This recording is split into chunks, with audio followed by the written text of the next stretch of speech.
Assalomu alaykum. Assalomu alaykum. Hamma blogerlar reklama aytib yotdi, sayohat sari deb. Men seni tanidim, Jamoliddinsan ha?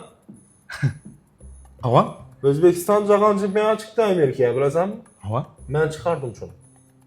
Okey. Chiqala dedi, chiqdi vallahi. Endi men Amerikaga ketishim kerak. Amerikaga borib O'zbekistonni chempionatishim kerak. Ronaldo bor-ku, shu bilan bir gassada yashashim kerak, dam olishim kerak. Bormi iloji. Shu darajamisiz? Undan ham beter darajada menda. Oh qarab. Asa eshiting. Ya sen nima desang? Asa size siz deyman. Maqra Amerikaga borish uchun jekdan qarz bo'lmasi kerak. Musordan qarz bo'lmasi kerak. Keyin podyezddan tozalab yurgan sestra bor-ku, shundan qarz bo'lmasi kerak. Ana undan keyin orqangizda arqa bormi? Arqa bor? Arqangizda shotingizda bir $15,000 pul bo'lishi kerak. Borasizmi?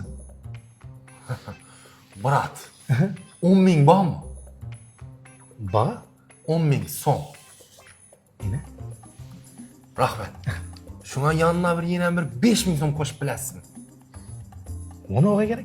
Endi meni uyim stadionda safın arkasında da. Azibi'den taksiye minib ketaman, grubi говоря bir 15,000 so'm pul bo'ladi.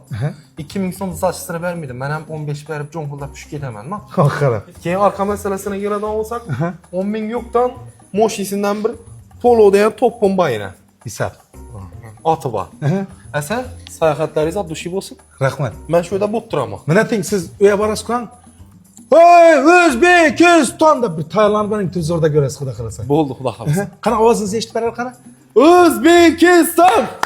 Aylaning. Rahmat.